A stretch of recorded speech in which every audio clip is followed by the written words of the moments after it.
Hi friends, मैं राहुल आपका स्वागत करता हूँ हमारे YouTube channel life is inspire पे। तो दोस्तों, आज मैं आपके लिए और एक कहानी लेकर आया हूँ। कहानी का नाम है सिद्धार्थ गौतम बुद्ध का जीवन परिचय। तो दोस्तों, चलते हैं कहानी की तरफ। लेकिन उसके पहले अगर आप हमारे चैनल पर नए हैं तो चैनल को सब्सक्राइब कीजिए, लाइक कीजिए, शेयर कीजिए और बेल आइकन पर सिलेक्ट कीजिए, क्योंकि आपके लिए हम ऐसी कहानी लेकर आते हैं। तो दोस्तों, चलते हैं कहानी की तरफ। नमो बुद्धाय। सिद्धार्थ गौतम का जीवन परिचय ऐश्वर्य और सुख सुविधा से बीत रहा था। उनके जीवन होने पर एक सुंदर कन्या यशोधरा से उनका विवाह हो गया। विवाह हो जाने पर शुद्ध धन की आधी चिंता मिट गई। अब तो शादी हो गई, अब कहाँ जाएगा? अब तो मेरा पुत्र बंधन में बंध गया है, अब उसके कहीं जाने का सवाल ही नहीं उठता। 1 वर्ष बाद बेटे का भी जन्म हो गया। उसका नाम राहुल रखा था। अब राजा सिद्धोधन को बिल्कुल पक्का विश्वास हो गया कि अब यह कहीं नहीं जा सकता। एक दिन सिद्धार्थ ने कहा कि पिताजी, आज तक मैंने कभी अपनी राजधानी नहीं देखी। आपकी आज्ञा हो तो आज देख आऊं? राजा ने कहा, हाँ हाँ, अवश्य जाओ, अपना शहर देख कर आओ। एक सारथी को भी साथ में भेजा गया कि जाओ, राजकुमार को राजधानी घुमा फिरा कर लाओ। फिर भी राजा ने चाक चौबंद इंतजाम कर रखा था कि कहीं चूक न हो जाए। सिद्धार्थ के लिए राजधानी के प्रमुख मार्ग खूब सजाए गए थे, परंतु घूमते घूमते सिद्धार्थ ने थोड़ा उल्ट मार्ग ले लिया। वे उस मार्ग से गुजरने लगे जहाँ पर तैयारी नहीं थी, और आज उनको बहुत आश्चर्य हुआ जब पहली बार उन्होंने एक बूढ़े आदमी को देखा। कमर झुकी हुई, पूरी चमड़ी से झुर्रियाँ पड़ी हुई, वह परेशानी और दुख से बेहाल था। उसकी चाल बहुत धीमी थी। बूढ़ी की झुकी हुई कमर को देखकर सिद्धार्थ को एक झटका लगा और सारथी से उन्होंने पूछा, क्या एक दिन में भी बूढ़ा हो जाऊंगा?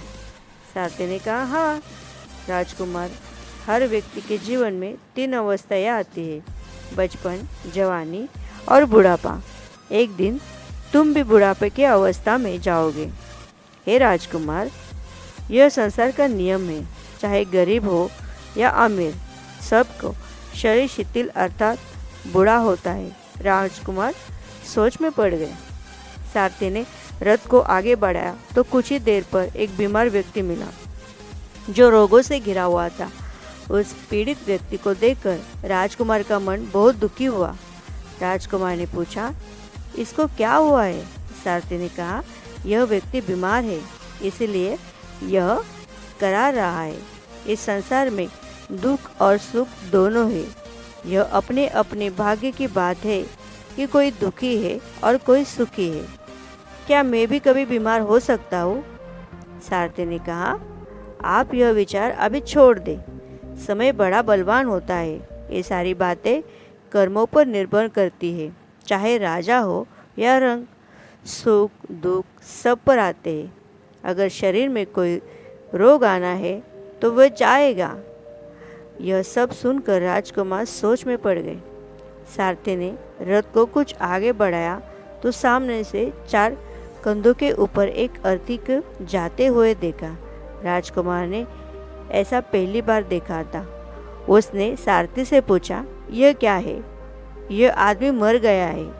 यह मुर्दा है। जो व्यक्ति मर जाता है उसको बांधकर शमशान भूमि ले जाते हैं, फिर वहाँ पर उसे जला दिया जाता है। राजकुमार ने कहा, क्या सबको मरना पड़ता है? हाँ, सबको मरना पड़ता है। यह मृत्यु लोक है।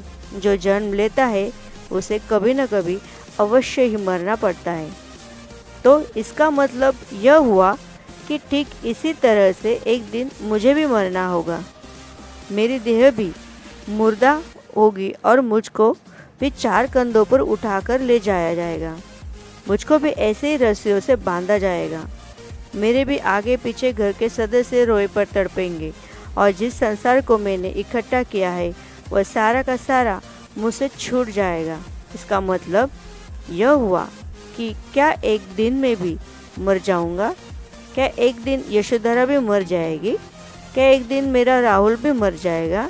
सारथी ने कहा, हाँ राजकुमार, एक दिन मैं भी मरूंगा, आप भी मरेंगे, यशोधरा भी मरेगी और राहुल भी मरेगा, क्योंकि ये सब मरने के लिए ही पैदा होते हैं। उस रात सिद्धार्थ ना सो सके, सोचने लगे कि क्या संसार में इतना दुख है, रोग है, बुढ़ापा है, और ऐसे में खा पीकर कैसे जी सकता हूँ? नहीं नहीं, ऐसे मुझसे नहीं हो सकता। मुझे खोजना होगा उस तत्व को जो दुख, पीड़ा और शोक से रहित हो, जो भय, भ्रम और भूल से परे हो, जो अनंत आनंद से भरा हो, जिसे पाकर फिर और कुछ पाने की इच्छा न हो। सिद्धार्थ वैराग शिखर तक पहुंच चुके थे। बस उसी रात को उन्होंने घर छोड़ दिया। सारथी से कहा कि नगर की सीमा से दूर ले चलो। नगर के बाहर पहुंचकर साथी को लौटा लिया। फिर कई दिनों तक वह चलते गए। एक घने पीपल वृक्ष के नीचे आसन लगाकर ध्यान में लीन हो गए।